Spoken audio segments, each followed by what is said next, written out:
नमस्कार, आप देख रहे हैं हर खबर और मैं हूं आपके साथ अमित शर्मा। वक्त है मसला का। मसला में आज हम बात करेंगे हरियाणा विधानसभा के बजट सत्र और सत्ता पक्ष की ओर से की जा रही तैयारियों को लेकर। जहां सत्ता पक्ष बजट को लेकर हर वर्ग के साथ लगातार बैठक कर रहा है, तो वहीं विपक्ष ने भी अपनी रणनीति को धार देना शुरू कर दिया है। जहां मुख्यमंत्री मनोहर लाल ने आज चंडीगढ़ में स्वास्थ्य विभाग के साथ प्री बजट चर्चा की, तो वहीं नेता प्रतिपक्ष भूपेंद्र सिंह हुड्डा ने फिर से कांग्रेस विधायक दल की बैठक ली है। बैठक के बाद हुड्डा ने कहा कि सरकार रूल ऑफ लॉ की जगह ruling by law, unlawful law बनाने का काम कर रही है। 25 साल की डोमिसाइल को 5 साल का कर दिया, यानी कांग्रेस ने अपने इरादे जाहिर कर दिए हैं। विपक्ष कई अहम मुद्दों को लेकर सदन में सरकार को घेर सकता है। हालांकि सरकार भी विपक्ष को माकूल जवाब देने के लिए तैयार है। आज इसी को लेकर हम चर्चा करेंगे, लेकिन पहले देखिए ये रिपोर्ट।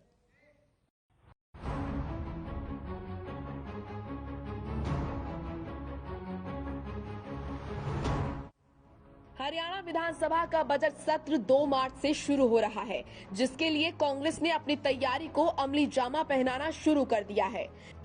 चंडीगढ़ में एक बार फिर से कांग्रेस विधायक दल की बैठक हुई, जिसमें कांग्रेस ने बजट सत्र में सरकार को घेरने की रणनीति बनाई। कांग्रेस की ओर से विधानसभा में महंगाई, बेरोजगारी, किसान, बुढ़ापा पेंशन, अवैध माइनिंग जैसे मामले उठ सकते हैं। बैठक के बाद नेता प्रतिपक्ष भूपेंद्र सिंह हुड्डा सरकार पर जमकर बरसे। हुड्डा ने कहा कि हरियाणा सरकार रूल ऑफ लॉ की जगह ruling by law, unlawful law बनाने का काम कर रही है। 25 साल के डोमिसाइल को 5 साल का कर दिया। हरियाणा के युवाओं को 75% आरक्षण देने की बात करते हैं, जो प्रदेशवासियों को भटकाने की एक कोशिश है। रूल ऑफ लॉ की जगह जो है it is ruling by law.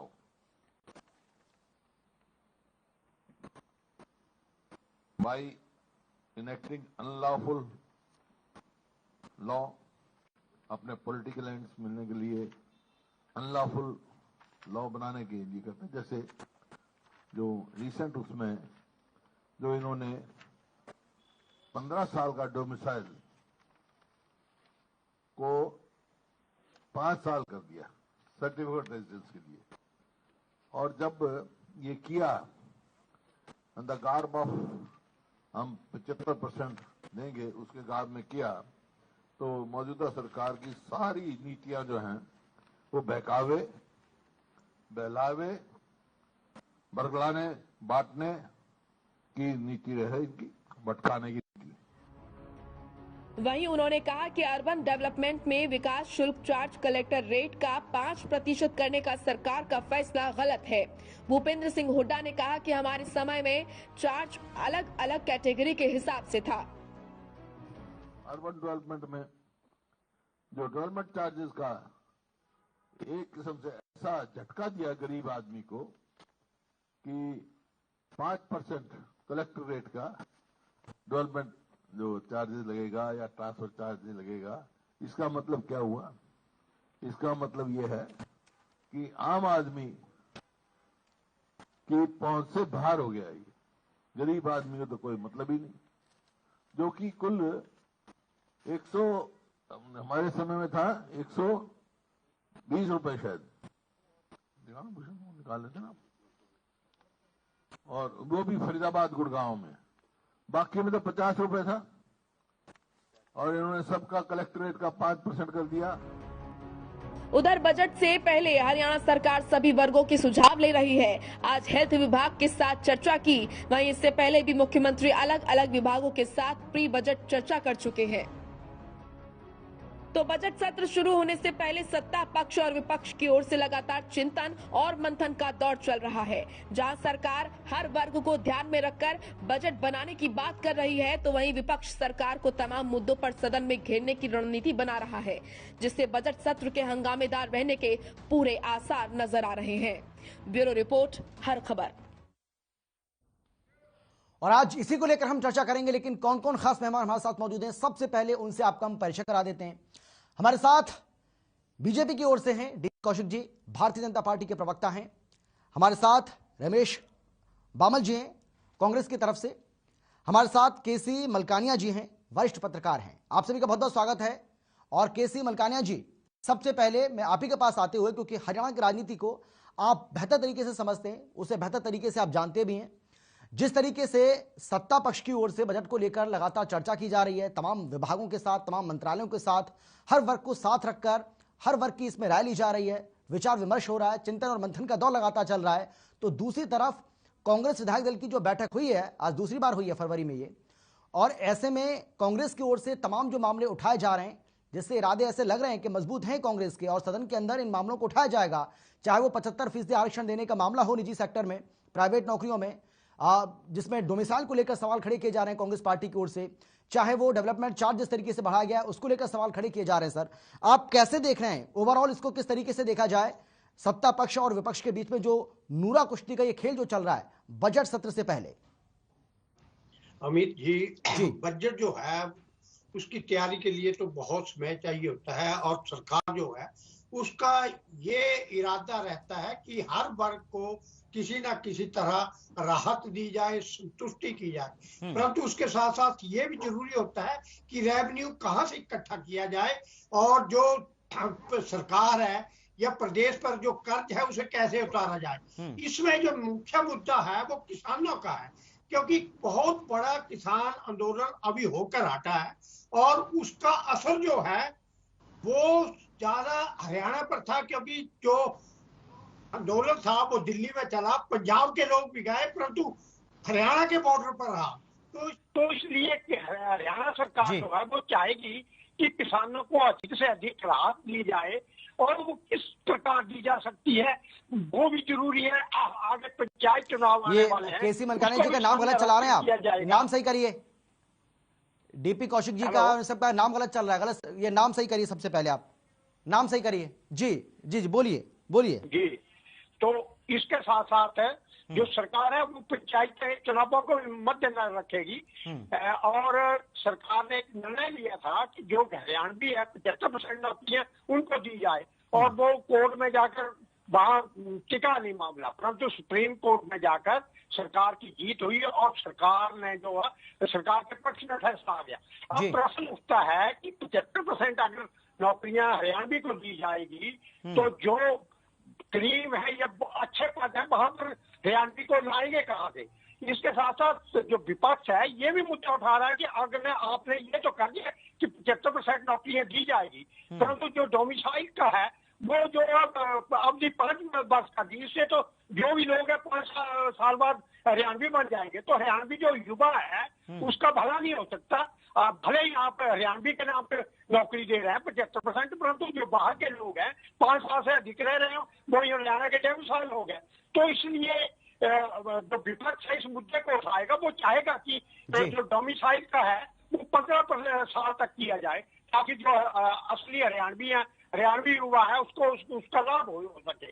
और इसके साथ साथ किसानों को सब्सिडी दी जा सकती है, बिजली पे सब्सिडी दी जाती है, खाद बीज पे सब्सिडी दी जा सकती है, एमएसपी है उसको बढ़ाया जा सकता है। इस तरह के कई जो मुद्दे हैं वो सामने रखे जाएंगे, पंचायत चुनाव भी रखा जाएगा सामने। परंतु सरकार को इसके साथ साथ ये जरूरी है कि जो बजट में घाटा है वो कम से कम किया जाए, और जो कर्जा है उसको उतारने के लिए भी कदम उठाए जाए। और सरकार कई बार लुभावना बजट देती है, उसमें कई बार ऐसा होता है कि घाटे का बजट होता है, और वो घाटा जो बढ़ता जाता है। तो इसलिए सरकार की कोशिश होगी कि हर वर्ग को खुश रखा जाए, और विशेषकर किसानों का विशेष ख्याल रखा जाए। जी बिल्कुल। डीपी कौशिक जी, मैं आ रहा हूं आपके पास। रमेश जी, मैं आपके पास आना चाहूंगा। देखिए, आपने सुना होगा केसी मलकाना जी को, जिनका साउथों पर यह कहना है कि भाई अगर डेवलपमेंट चार्ज बढ़ाया जा रहा है सरकार की ओर से, तो भाई सरकार की मजबूरी हो सकती है, रेवेन्यू को भी बढ़ाना है सरकार को। बात रही जो 75% आरक्षण का जो मामला है निजी सेक्टर में, प्राइवेट नौकरियों में, उसकी डोमिसाइल को लेकर लगातार आप सवाल खड़ा कर रहे हैं कि भाई आपने 15 साल से घटाकर उसको 5 साल कर दिया, इससे फायदा क्या होगा? इससे तो आप प्रदेश के युवाओं का, प्रदेश के लोगों का नुकसान कर रहे हैं। तो भाई ये तो मामला सुप्रीम कोर्ट में जा पहुंचा है, वहां से भी सरकार को राहत मिली है, सरकार लगातार इसको डिफेंड कर रही है। ऐसे मुद्दों को बार बार उठाकर आप हासिल क्या करना चाहते हैं रमेश जी? हाँ जी, बहुत अच्छे जी। आपने 3 मुद्दे, जो 3 पहलू हैं, सबसे पहले तो डोमिसाइल का है। डोमिसाइल का कि कोई भी आदमी हरियाणा में आके बसे और 5 साल को उसको हरियाणवी करार दिया जाएगा, तो उसका मकसद तो उसका ये हो गया कि भी 5 साल के बाद एक आदमी 55 साल की एज में आता है या किसी भी स्टेज पे आता है, हरियाणा के अंदर आता है और वहां का डोमिसाइल लेता है, तो उसके बाद फिर वहां को जितनी पेंशन है या बुढ़ापा पेंशन है या और बेनिफिट है, तो इसका मतलब वो सारे बेनिफिट हरियाणा के लेगा और हरियाणा के लोगों का हक छीना जाएगा और हरियाणा की जो सरकार है जो उसके ऊपर एक एक्स्ट्रा बर्डन होएगा जो इस तरह के लोग आके हरियाणा के अंदर आएंगे। पहली बात तो मैं आपको बता दूं डोमिसाइल की। दूसरी बात, आपने विकास की बात करी है कि विकास शुल्क 10 गुना बढ़ा के कलेक्टर रेट का 5% कर दिया। अब आप देखिए कि किसी आदमी ने एक मकान बना लिया, चाहे उसने 2 मंजिल बना ली चाहे 3 मंजिल बना ली, उसके बाद यदि वो नक्शा पास करवाने जाता है या रिवाइज कराना जाता है तो जब उसका आज का जो रेट होगा, कलेक्टर रेट होगा, उसके ऊपर उसको 5% देना पड़ेगा। तो एक नक्शे के लिए ही आपको 1.5 से 2 लाख रुपए 100 गज के प्लाट पे होंगे। रही बात लाल डोरे की, आप वाह लूट रहे हो कि लाल डोरे का ये कर दिया। अरे जो पैतृक प्रॉपर्टी है उसके ऊपर भी यदि आप ऑक्यूपेशन सर्टिफिकेट लेने जाएंगे तो आपको वहां से फिर उसके भी उसी के जो कलेक्टरल रेट है उसके हिसाब से आपको ऑक्यूपेशन सर्टिफिकेट जब मिलेगा, जब आप पेमेंट जमा कराएंगे, आप नक्शा पास कराएंगे, उसके लिए पेमेंट जमा कराएंगे। तो जो कांग्रेस सरकार में विकास शुल्क था वो 30 रुपए प्रति गज नगर पालिका था और नगर परिषद में 50 रुपए प्रति वर्ग गज था और नगर निगम में 100 रुपए प्रति वर्ग गज था।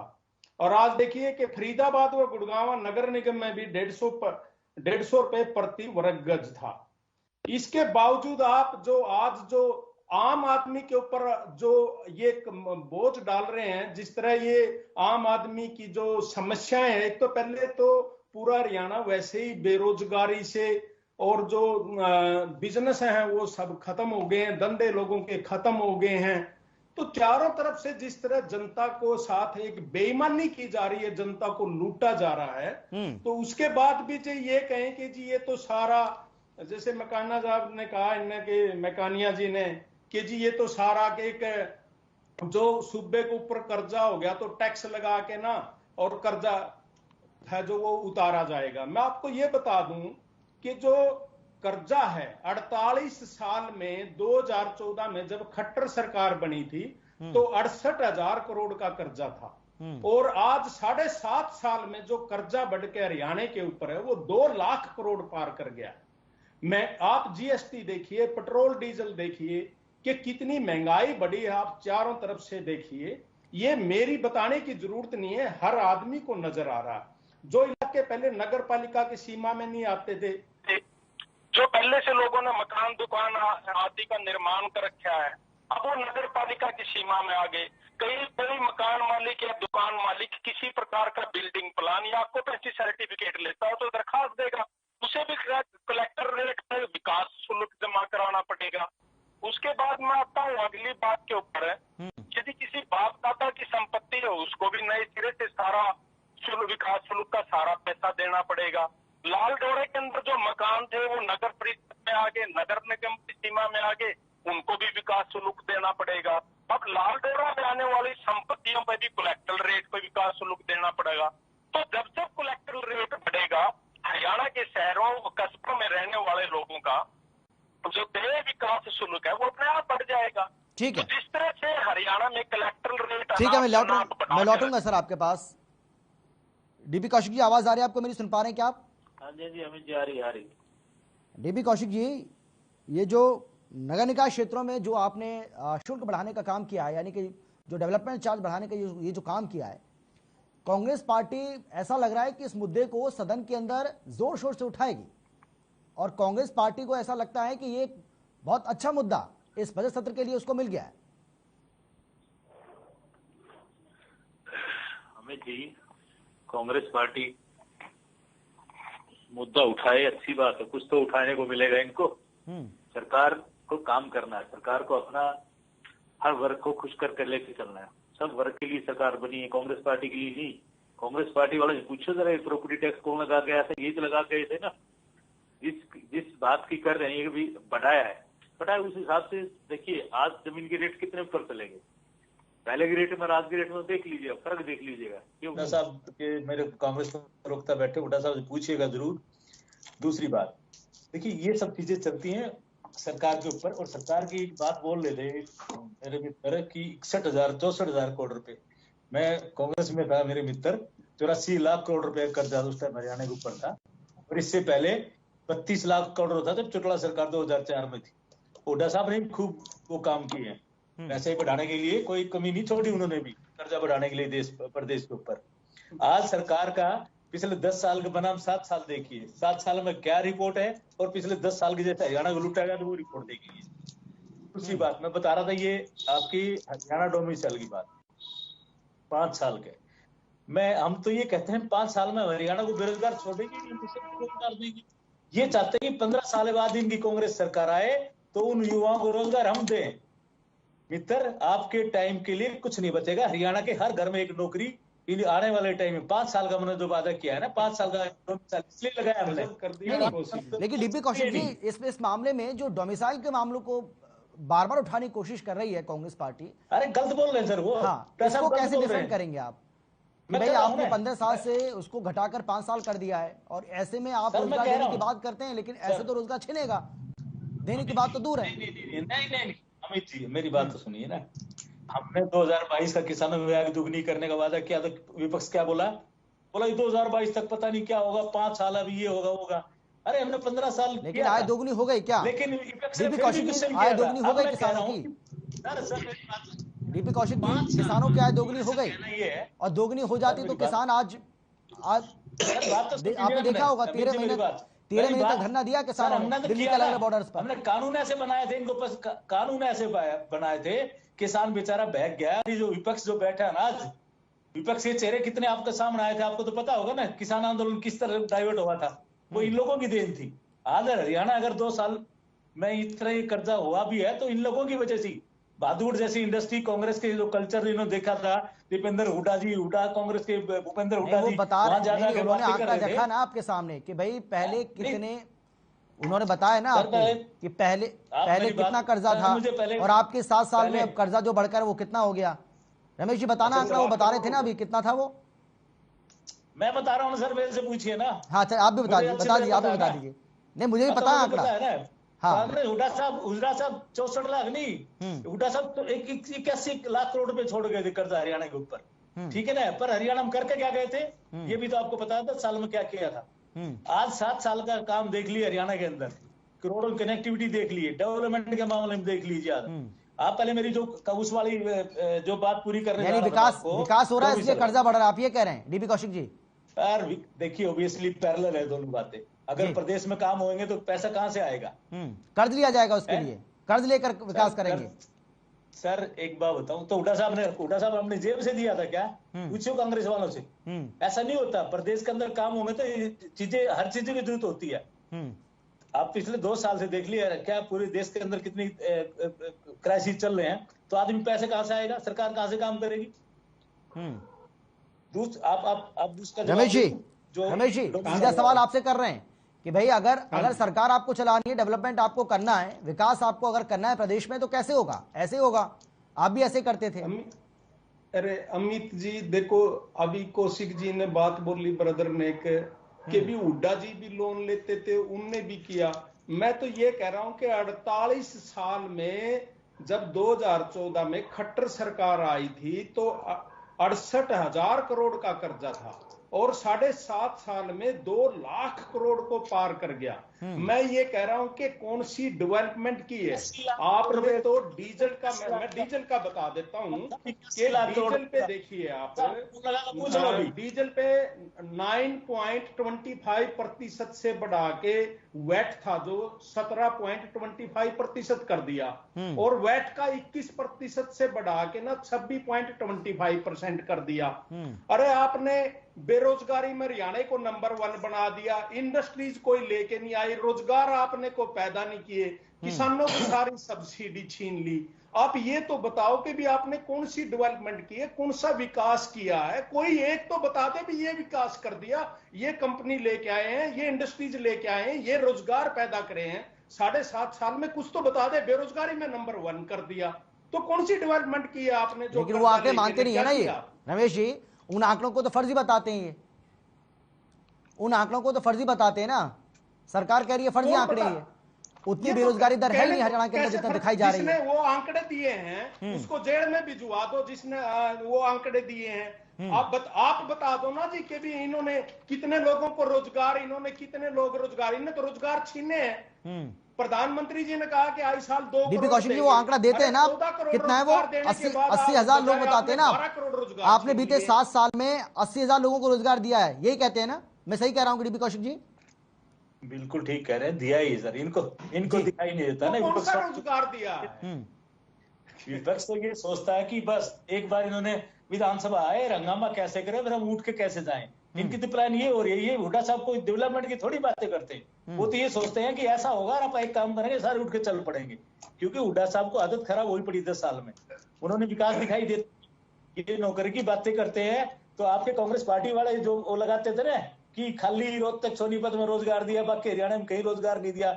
और रोहतक सोनीपत में जाके देखोगे तो वो भी कहते हैं हमें रोजगार नहीं मिला। मामन साहब पूछिए जरा हुड्डा साहब से जाके, एक बार रोहतक जाके रोहतक वाले से पूछो। पता आप देखिए, आपके 2014 से पहले रोजगार की क्या सिचुएशन थी, राज क्या? लेकिन डीपी कौशिक जी, ये भी तो सच्चाई है कि आप सच को स्वीकार नहीं करते। डीपी कौशिक जी, ये भी तो सच है ना कि आप सच को स्वीकार नहीं करते। अगर कोई भी सवाल आपके ऊपर खड़ा करता है तो आप सीधा उसके ऊपर हमलावर हो जाते हैं। भाई वही सीएमआई की जो रिपोर्ट है, यूपी सरकार उसी की तारीफ करती है। वहां अगर वो रिपोर्ट पेश करके बताते हैं कि भाई देखिए यूपी में इस गति से विकास हो रहा है और इस तरीके से बेरोजगारी के यहाँ पर आंकड़े, यूपी सरकार खुश हो जाती है। लेकिन वही सीएमआई की रिपोर्ट अगर हरियाणा में लागू की जाती है, उसके आंकड़े वहां पर सामने आते हैं तो आप उसको दरकिनार कर देते हैं, नहीं ये तो गलत है, ये झूठा है, हम इसके खिलाफ कार्रवाई करेंगे। अब ये भी पता नहीं है कि कितनी कार्रवाई करी, कहां तक कार्रवाई पहुंची, किस किस के खिलाफ कार्रवाई हुई, ये भी तो नहीं पता है। सर हमें प्रदेशवासियों को कोई आंकड़ा देने की जरूरत नहीं है। प्रदेश का युवा आज देख रहा है, हरियाणा के अंदर हर आदमी को दिखाई दे रहा है क्या हो रहा है क्या नहीं हो रहा है। रोजगार भी दे जा रहे हैं, कानून भी इतने अच्छे लेकर आए। अब कितनी ऐप हमारे ऑनलाइन हम लोगों ने कर दी। बुढ़ा राज में जब जाते थे ना तो पता था कितना हर काम के लिए कितने रिश्वत दी जाती थी। आजकल सारा ऑनलाइन सिस्टम है, कहीं कोई सिस्टम मतलब दिक्कत ही नहीं है, घर बैठे आप काम करो। अब ये भाई साहब कह रहे थे बोलो जो लालडारों के अंदर की जमीन, आप लोगों ने सोचा था किसी के बारे में? आज वो किसान कैसा भी अपने घर पे रजिस्ट्री करवा के किसी से बैंक से भी लोन ले सकता है, ये सुविधा आप लोगों ने दी। 70 साल कांग्रेस के राज करते करते भी सोचा था? लालडारों का हक देना काम किसने किया? वो को मतलब आप लोगों ने किया था क्या? ये आरोप भी तो आप ही के ऊपर लगते हैं ना डीपी कौशिक जी, कि आप लोगों की सहायता के नाम पर उनको लोन बांटते हैं। सिर्फ लोन देती है आपकी सरकार कि लोन लो, उनकी जेब में पैसा नहीं डालती है, आप लोन देते हैं। एक बात बताओ, एक किसान बेचारा जो पहले पूंजीपति में से 10-10 रुपए सैकड़ा पर लोन लेता था, अगर उसको जरूरत पड़ती, आज अपना वो मकान बेच के बेचारा 0.5-0.6% का लोन ले लेता है ना, तो ये पूंजीपतियों जो कांग्रेस राज में कल्चर था उनसे तो बच जाता है। आज अगर देश सही माने देखा जाए तो कर्जवान है तो इनकी कांग्रेसियों की वजह से ही है।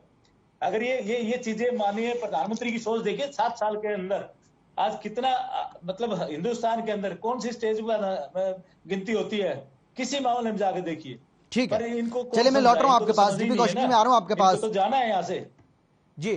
केसी मलकाना जी मैं आपके पास आ रहा हूं सर, और मैं आपसे जानना चाहूंगा, देखिए सीएमआई की जो रिपोर्ट है, क्योंकि कांग्रेस पार्टी ये कह रही है कि बेरोजगारी का जो मसला है उसको भी हम सदन के अंदर सदन पटल पर उसको रखेंगे और जोर शोर से इस मुद्दे को हम उठाएंगे, सरकार को घेरने का काम करेंगे। क्योंकि सीएमआई की जो रिपोर्ट सामने आई जनवरी में, जिसमें दिसंबर 2021 तक के आंकड़े हैं, उसको झुठलाती रही है सरकार, और सरकार का यह कहना है कि 34% से ज्यादा बेरोजगारी दर उसमें दिखाई जा रही है, लेकिन ऐसा है नहीं, सिर्फ 6% बेरोजगारी दर है हरियाणा में, यह सरकार स्वीकार जरूर करती है।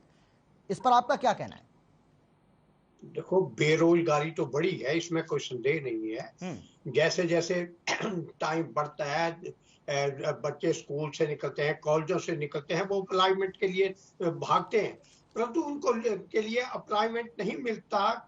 कई बार पेपर होते हैं, पेपर लीक हो जाते हैं कि किसी सर्विस के लिए अप्लाई करते हैं, उसके बाद कभी पेपर लीक हो गया, कभी कोई कोर्ट में चला गया, किसी ना किसी तरह वो नौकरी, सरकारी नौकरी रुक जाती है।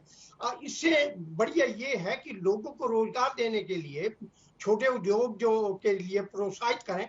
अब हरियाणा में बड़ी इंडस्ट्री कोई आए तो इसके साथ रोजगार आता है। परंतु मैं पंचकुला में बैठा हूँ, मैं ये जानता हूँ कि हमारे पड़ोस में HMT थी, इसके पहले सूरज फैक्ट्री थी, वो सूरजपुर सीमेंट फैक्ट्री थी, खत्म हो गई। जो HMT है वहां बड़ी अनरेस्ट रही। प्रदेश में बड़े उद्योग लगाने के लिए कानून व्यवस्था शांति भी चाहिए। इसके साथ साथ जो छोटे उद्योगों को प्रोत्साहन देने के लिए सरकार को कोई ना कोई कार्रवाई करनी चाहिए। अब जो प्रॉपर्टी टैक्स है, जो छोटे छोटे दुकानदार हैं उनको GST की मार पड़ गई, कोरोना की मार पड़ गई, अब पेट्रोल डीजल बहुत महंगे हो गए हैं, तो इसके कारण जो इंडस्ट्री को घाटा पड़ा है। अब प्रॉपर्टी टैक्स भरेंगे, GST भरेंगे, अब इनकम है नहीं, इसके साथ साथ कोरोना की मार रही। तो इसके लिए चाहिए कि युवाओं को खेती की तरफ प्रोत्साहित करें।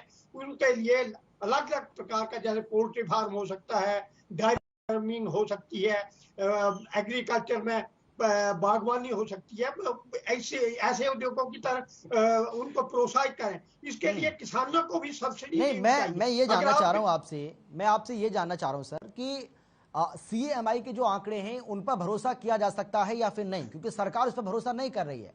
विपक्ष बेशक उसके ऊपर भरोसा करे, लेकिन सरकार भरोसा नहीं कर रही है। जब तो क्या उस पर भरोसा किया जा सकता है? सरकार उसको मानती है, और अगर सरकार के पक्ष में ना हो तो सरकार नकारती है। और विपक्ष का भी यही हाल है। जब से विपक्ष को लगता है ये सरकार के पक्ष में, तो ये कहेंगे नहीं ये गलत है। परंतु कुछ ना कुछ तो सच्चाई उसमें होती है, ये नहीं बिल्कुल नहीं नकार सकते। कुछ ना कुछ सच्चाई तो उसमें है और उसे हमें मानना चाहिए। हमें बेरोजगारी को दूर करने के लिए कोई ना कोई कदम उठाने चाहिए। अब कॉन्ट्रैक्ट बेस पे आप जिनको भरते हैं, क्योंकि हरियाणा में इसमें आंदोलन बहुत ज्यादा है। जो हर कोई कहता है, जो कच्चा है वो कहता है पक्का करे, गेस्ट टीचर है वो आंदोलन पे है, बागवानी वाले। तो ये जो अनरेस्ट है ना, इससे भी लोग परेशान है। अब कई बार हड़ताल हो जाती है, ट्रांसपोर्ट की हड़ताल हो जाए तो लोग परेशान होते हैं। तो इसलिए कोई ना कोई पॉलिसी ऐसी बनानी चाहिए जो कॉन्ट्रैक्ट में है, उनको कितने साल के बाद पक्का करेंगे, उनको DC रेट जो है वो कितना देंगे, कब उसको बढ़ाएंगे। तो इस तरह के कई जो प्रदेश में ना बड़े उद्योग लगाने की बहुत जरूरत है। और उसके लिए प्रदेश में जो शांतिपूर्ण माहौल बहुत जरूरी है। अब किसान आंदोलन से जो बड़ा नुकसान है वो हरियाणा को हुआ, कोरोना से भी हुआ। इसलिए बेरोजगारी को दूर करने के लिए, जैसे आप करते हैं, किसी इंडस्ट्री के साथ आ गया, उसके साथ कांटेक्ट कर लिया, वो नौकरी के पत्र बांटते हैं और कई कुछ चीजें होती है। मतलब सेमी गवर्नमेंट एरिया में जो है वहाँ थोड़ी बहुत अनरेस्ट है, उसको दूर करने की कोशिश की जानी चाहिए। और छोटे उद्योगों को बढ़ाना चाहिए, बड़े उद्योग जो उनको आमंत्रित करना चाहिए। प्रदेश में शांति व्यवस्था जरूरी है। ठीक है, बिल्कुल ठीक है। लेकिन रमेश जी भाई देखिए, आप महंगाई का मामला उठाएंगे, आप बेरोजगारी का मामला उठाएंगे, आप किसानों को मुआवजे का मामला उठाएंगे, बुढ़ापा पेंशन का मामला आप उठाएंगे, अवैध माइनिंग का मामला आप उठाएंगे, आप डेवलपमेंट चार्ज का मामला उठाएंगे, आप डोमिसाइल का मामला उठाएंगे। ये वो मामले जो आप सदन पटल पर, आप विपक्ष जो है वो सदन के अंदर इन मामलों को उठा सकता है। लेकिन मेरा सवाल यह है सर आपसे कि इनमें से बहुत सारी, देखिए बेरोजगारी के जो आंकड़ों की बात करें तो सरकार उसको मानती नहीं है कि CMI की रिपोर्ट गलत है। किसानों को मुआवजा राशि जारी हो चुकी है, जो सरकार ने जानकारी दी है। और अभी हाल ही में आपको याद होगा कि 866 गांव के 8,95,712 किसानों को 561.11 करोड़ रुपए मुआवजा राशि सीधे किसानों के खाते में ट्रांसफर की जा चुकी है। तो ये मामला अब मुझे लगता है कि इस पर आप सवाल खड़ा नहीं कर सकते। दूसरा, अगर डोमिसाइल की बात करें तो सरकार का तो ये कहना है ना इस पे, तो सरकार तो सुप्रीम कोर्ट में भी ये बात कह चुकी है कि भाई इससे जो प्रवासी मजदूर हैं ना, जो प्रवासी लोग हैं, वो बाहरी राज्यों में नहीं जा पाएंगे, वो उससे बच सकते हैं। और इसके लिए सरकार जो है वो, इसीलिए सरकार इस पर जोर दे रही है कि भाई अगर हमने 15 से 5 कर दिया है तो इस पर कुछ भी गलत नहीं है। अवैध माइनिंग को लेकर सरकार बार बार ये कह रही है कि भाई अगर अवैध माइनिंग का कई मामला सामने आया भी है, कुछ हादसे हुए भी हैं, तो सरकार उस पर कार्रवाई कर रही है, जांच बिठा दी गई है, जांच हुई भी है और जो भी दोषी पाया गया उसके खिलाफ कार्रवाई सरकार कर रही है। तो मेरा सवाल आपसे ये है, बुढ़ापा पेंशन को लेकर भी आप लगातार सवाल खड़ा कर रहे थे। सरकार ये कह रही है कि अब धीरे धीरे ही सही, लेकिन खातों में पैसे जाने लगे हैं बुजुर्गों के। तो मामला बचा क्या आपके पास, क्या उठाएंगे आप? ऐसा कोई मामला नहीं है जिसका बीजेपी सरकार ने उसका समाधान किया हो। पहले तो आपने कहा कि जी वो माइनिंग वालों पे पर्चे दर्ज हुए, इतने घपले हुए हैं, इतनी लंबी लिस्ट है। आप मुझे ये बता दो कि किसी भ्रष्टाचार के मामले में आज तक किसी पे कोई कार्रवाई हुई है जितने भाजपा सरकार में हुए हैं? चाहे वो रजिस्ट्री घोटाला है, चाहे वो शराब घोटाला है, इतने घोटाले हैं कि जिसका कोई आज तक मेरे को ये बता दो कि एक लिपा पोती के अलावा इन्होंने कोई काम नहीं किया।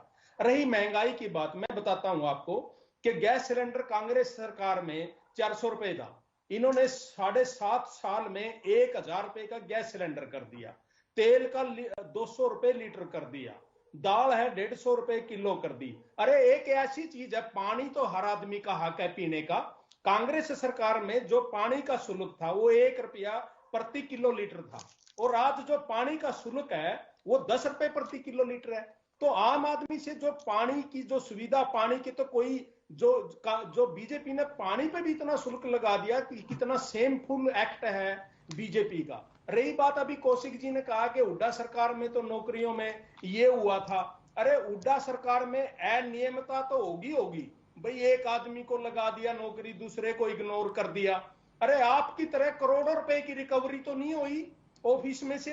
कोई एक पेपर मुझे बता दो जो पेपर नहीं बिका और लीक ना हुआ हो, तो थोड़ी सी शर्म करा करो। पब्लिक प्लेस पे आके झूठ बोलते हुए महंगाई क्या कहां तक पहुंच गए, आपको शर्म आनी चाहिए। कोई इंडस्ट्रीज आप लेके आए, कोई इंडस्ट्रीज लेके आए, रोजगार पैदा किए। अभी मकानिया साहब ने कहा कि हर साल लड़के हायर एजुकेशन करके आते हैं, डिग्रियां लेते हैं। अरे आते हैं, रोजगार बढ़ता है, उसी के हिसाब से सरकार डेवलपमेंट करती है। और जब डेवलपमेंट करती है तो सारी चीजों को सामने रख के करती है कि भाई हर संख्या तो बढ़ रही है, बच्चे भी पढ़ रहे हैं, तो उनके लिए आप क्या पॉलिसी लेके आ रहे हो, रोजगार कैसे पैदा कर रहे हो? ये सरकार का काम है कि रोजगार कैसे पैदा करने हैं। तो बजट का इंतजार कर लीजिए ना रमेश जी, रमेश जी बजट का इंतजार कर लीजिए। अब बजट जब पेश होगा तो उसमें सरकार हो सकता है कुछ ना कुछ उसमें सोचेगी। भाई सरकार ये तो मान ही रही है ना कि हाँ भाई 6% से ज्यादा बेरोजगारी दर है, 34% नहीं है लेकिन 6% तो है, इतना तो मान ही रही है सरकार। अब उस पर कैसे काबू पाया जाए उसके लिए सरकार कोशिश करेगी। तो बजट सत्र अब शुरू होने वाला है 2 मार्च से, बजट पेश होगा, उसमें सरकार क्या कुछ इसके लिए प्रावधान करती है उस पर थोड़ा सा नजर रखिए। जल्दबाजी क्या है? अमित जी, मैं ये कह रहा हूं कि 7.5 साल में सिवाय घोटाले के, पेपर लीक के, नो खर्ची नो पर्ची का जुमला झूठा साबित हो गया। ये साबित हो गया कि आप टैक्सी भर के लेके आइए और नौकरी लिए। आप एक तो साबित कर दें कि भी बगैर किसी पैसे के किसी आदमी को नौकरी मिली है।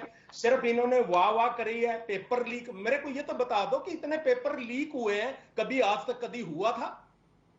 इनके पास जवाब नहीं है इन बातों का। इतना करप्शन जो ऑफिसों से करोड़ों रुपए रिकवर होते हैं, पहले तो लिपा पोती करने की कोशिश की है और बाद में कह दिया जी वो तो बहुत शरीफ आदमी है। ये हमारे सीएम साहब ने, खट्टर साहब की स्टेटमेंट थी कि नागर साहब तो बहुत शरीफ आदमी है, हो गया उससे कोई गलती होगी। क्या करप्शन कोई गलती होती है करोड़ों रुपया रिश्वत लेना? अरे थोड़ा सा तो लज्जा करो। एक सूबे का मालिक सीएम इस तरह की स्टेटमेंट देकर कि कोई गलती होगी। तो मैं ये कहता हूं कि सरकार हर उसके कदम पे फेल हुई है, सिर्फ तुगलकी फरमान देती है।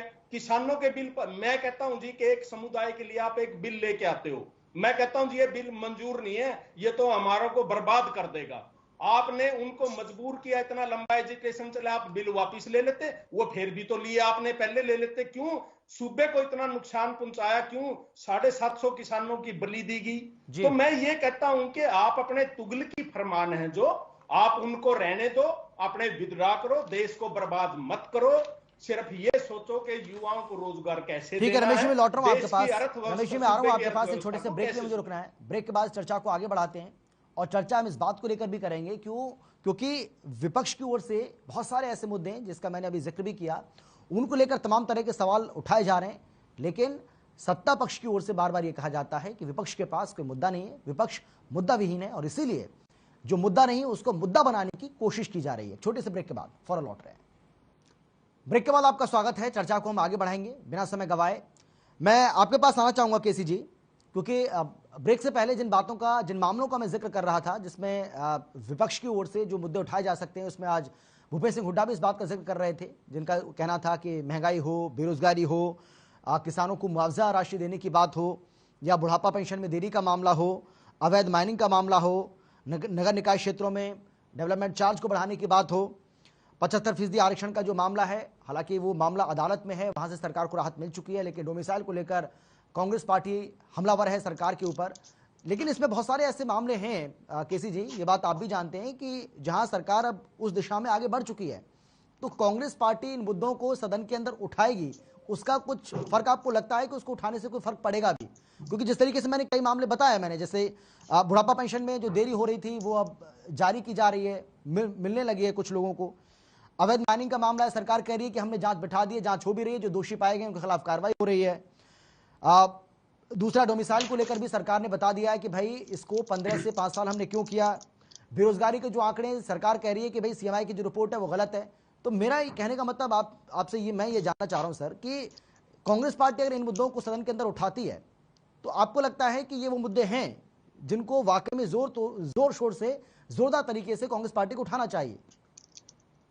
बिल्कुल सही है। विपक्ष का काम होता है कि सरकार को आईना दिखाना है, तो सरकार की जो कमियां हैं वो सामने लानी है। परंतु विपक्ष का काम यह भी है कि वो आपके पास कुछ सुझाव है तो सुझाव भी दे। अब पंजाब में अभी चुनाव हुए, दूसरे राज्यों में चुनाव हुए, तो वहां घोषणा की गई कि लड़कियों को ये 1,000 रुपए पेंशन दी जाएगी, बुढ़ापा पेंशन बढ़ाई जाएगी, बिजली के बिल माफ किए जाएंगे, पानी का किए जाएंगे। तो उनसे पूछा गया कि करोगे कहाँ से? तो कहते हैं जो रेता है, रेते की चोरी होती है, इसमें से इतना करोड़ आएगा। शराब की जो चोर बाजारी होती है, अवैध शराब बनती है, उसको रोका जाएगा। और कई मुद्दे गिनाए जाते हैं। जब चुनाव होता है उसमें तो आप वायदे करते हैं और उसमें बड़ा अच्छा बता देते हैं, ऐसा ही वहां से आएगा, इस तरह हम रोजगार पैदा करेंगे। तो अब जो सरकार, जो हरियाणा में सरकार बैठी है, तो विपक्ष में जो उन्होंने बताया कि चोरी रोकेंगे, तो अब जो रेता की चोरी वो रोके, भ्रष्टाचार उसको कम करो, और इसके साथ साथ जो शराब है, अगर अवैध शराब बनती है तो उसको भी रोका जा सकता है, उस पर टैक्स लगाया जा सकता है, और कई इनकम के साधन पैदा किए जा सकते हैं जिससे प्रदेश को खुशहाल बनाया जा सकता है, रोजगार के साधन भी पैदा किए जा सकते हैं। जो जब हम अपना घोषणा पत्र तैयार करते हैं, उसमें हम जब वायदे करते हैं तो जब जनता पूछती है तो उसका जवाब होता है, परंतु जब हम सरकार में है तो उसको इम्प्लीमेंट कर सकते हैं। जैसे आप हरियाणा में आप कह सकते हैं, हम पंजाब में जब चंदी सरकार आई, जो आपने वायदे किए उनको एकदम लागू कर दिया, हो गया। अब आगे कहाँ से पैसा आएगा, एक बार तो बता दिया मैं कर दूंगा, परंतु आगे चलता है या नहीं चलता, कर्जा लेते हैं कि नहीं। और उन्होंने 100 दिन चला ली सरकार, बात खत्म हो गई। परंतु अब हरियाणा में लेकिन इसमें किसी जी एक और बात गौर करने वाली है, जो बार बार रमेश जी जिस बात पर जोर दे रहे हैं, जो वो कह रहे हैं कि भाई हमारे समय में 18,000 करोड़ का कर्जा था, लेकिन इस पिछले 7 सालों में ये कर्जा बढ़कर 2 लाख करोड़ से ज्यादा हो गया है। तो ये अपने आप में एक अहम सवाल हो जाता है। अब डीपी कौशिक जी तो बता रहे हैं, वो तो दलील दे रहे हैं कि भाई अगर डेवलपमेंट आप करोगे, विकास आप करोगे, तो कैसे करोगे, कहां से लाओगे पैसा?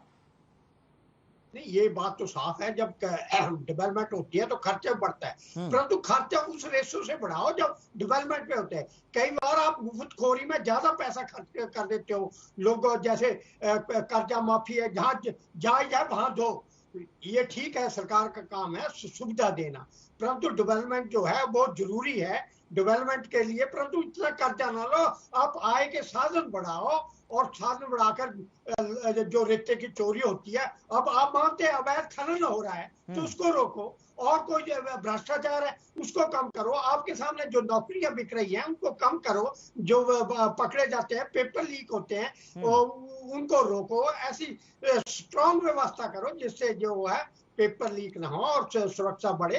अब जो बेचारे नौकरी के लिए बढ़ते हैं, बेरोजगार है, वो पैसे कहाँ से खर्चेंगे, एग्जाम देने के लिए बार बार कहाँ से पैसा लाएंगे? तो इन चीजों पे रोक लगनी चाहिए। प्रदेश में उद्योग लगाना चाहिए, बड़े उद्योग लाना चाहिए इसमें, और डेवलपमेंट से नौकरियां भी मिलती है। अगर आप सही रूप में डेवलपमेंट कर रहे हैं, सड़कें बन रहे हैं, भवन बन रहे हैं, हॉस्पिटल बन रहे हैं, तो उससे इसके साथ साथ हमने कई बार देखा है कि पद खाली पड़े हैं, उनको भरा नहीं जाता, दूसरी ओर बेरोजगारी है। इसके साथ साथ एक बहुत बड़ी बात है कि जो आदमी नौकरी से रिटायर हो रहा है और पहले अपना 2 साल का प्रबंध कर लेता है कि इसको सेंक्शन लेनी है, तो ऐसा दिखा देता है कि मेरे बगैर तो दफ्तर चलेगा ही नहीं। हरियाणा में बहुत से उदाहरण है, जो रिटायर्ड होता है वो कहते नहीं इसकी तो बहुत जरूरत है। क्यों नहीं, आप जब रिटायरमेंट की किसी की एज आती है तो जो नेक्स्ट है उसको ये तैयार करो। आपको रिटायर्ड को रीएम्प्लॉयमेंट करने की क्या जरूरत पड़ती है? बिल्कुल सही बात है। क्यों नहीं युवाओं को बिल्कुल डीपी कौशिक जी, देखिए ये बात तो कुछ कहना चाह रहे थे आप। हाँ जी, बोलिए केसी जी, कुछ कह रहे हैं आप। हाँ जी, मेरा कहने का मतलब यही है कि जो युवा हैं उनको आगे लाओ, जो पेपर लीक है उसको खत्म करो, और जो कॉन्ट्रैक्ट में ठीक है, अगर आए कि जो ड्राइवर है उससे सरकारी कितनी तनख्वाह लेता है, आप कॉन्ट्रैक्ट में लेते हैं उसको कितनी है, प्राइवेट की कितनी, तो उसका रेशो तो थोड़ा सा रखो, कम से कम जो प्राइवेट और उसमें जो है वो गैप कम हो। और ये जो नकलखोरी है या पर्चा लीक है, ये इसको बंद होना चाहिए। हाँ, मैं आ रहा हूँ रमेश जी, आपके पास आ रहा हूँ। ठीक है, देखिए डीपी कौशिक जी, आप डीपी कौशिक जी, भाई सब चंगा सी बोलकर तो आप नहीं बच सकते अपनी जिम्मेदारी से। बिल्कुल सही बात है, बिल्कुल सही बात है किसी जी। लेकिन डीपी कौशिक जी, भाई सब चंगा सी बोलकर तो आप अपनी जिम्मेदारी से बच नहीं सकते हैं, क्योंकि चाहे वो HPSC का मामला हो, चाहे वो HSSC का मामला हो, चाहे वो पेपर लीक का मामला हो, चाहे वो रजिस्ट्रियों में गड़बड़ी का मामला हो, ये वो मामले हैं कि कहीं ना कहीं ये बात आप मानिए कि ये आपकी सरकार के लिए गले की फांस बन चुके हैं ये मामले। तो अगर आप ये कहें कि नहीं जी सब कुछ ठीक चल रहा है, सिर्फ कांग्रेस के समय में ऐसा होता था, हमारे समय में ऐसा नहीं हो रहा है, तो ऐसा तो नहीं है ना सर। अगर ऐसा नहीं हो रहा है तो आप जांच क्यों करवा रहे हैं? हर मामले की जांच हो रही है। अब देखिए रजिस्ट्रियों में गड़बड़ी जो हुई है उसकी भी आप जांच करवा रहे हैं ना, जांच उसकी हो रही है। अगर गड़बड़ी नहीं है तो जांच क्यों करवा रहे हैं? कोई पूछेगा सवाल तो। अमित जी जी, बहुत टाइम बाद नंबर दिया मेरा। पहली बात तो मैं रमेश जी की बात का जवाब दे दूं। कहते थे सिलेंडर 450 था जी। अरे भाई मेरे बड़े भाई, सिलेंडर मिलता 50 दिन में था। सुबह 4 बजे लाइन लगती थी जाके। आपको तो आपने कहीं भरवाया होगा पता चलता होगा। 4 बजे जाके लाइन में खड़े होते थे, 50 दिन में सिलेंडर मिलता था।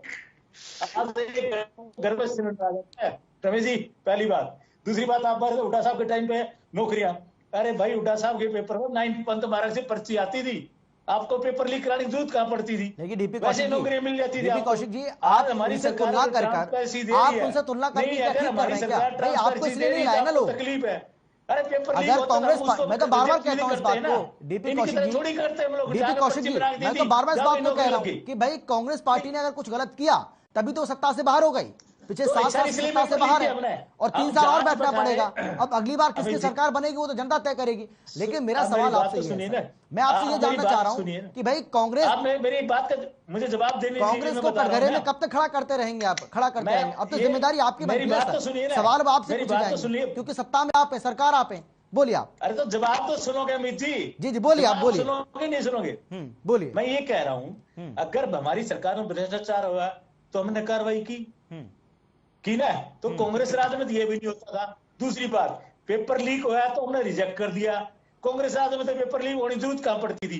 इनको तो जो कराना था वो हुड्डा साहब करा ही देते थे पर्चियों में। ठीक है, 9 पंत मार्क से पर्ची लीक, इसको नौकरी देना, जाकर लग गई नौकरी, क्या जरूरत थी?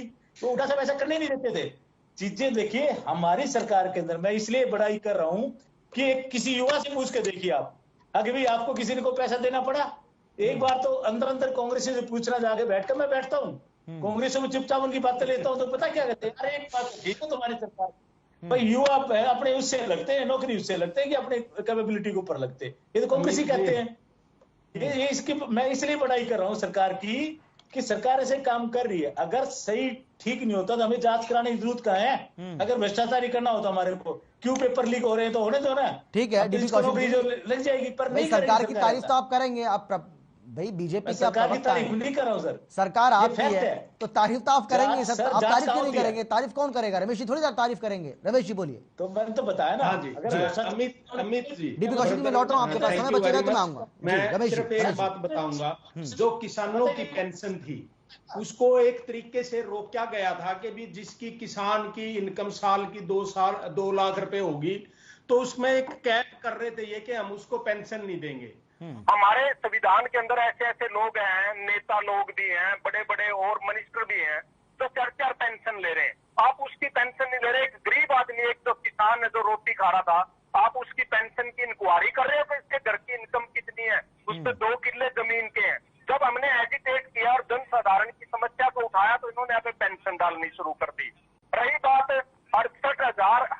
टाइम में 68,000 करोड़ था, कर्जा 42 साल में, और इन्होंने 7.5 साल में 2 लाख फिक्र करते रहे, मुझे आपने 2 लाख करोड़ कर दिया। तो मेरे को ये बताओ कि कौन सी डेवलपमेंट के लिए आपने कर्जा लिया, क्या डेवलपमेंट करी है? चलिए, मेरे पास समय की कमी है सर, मेरे पास समय की कमी है, और केसी मलकानिया जी हंस रहे हैं आपकी बात पर, मैं उनका भी कमेंट लेना चाह रहा था, लेकिन मेरे पास समय की कमी है।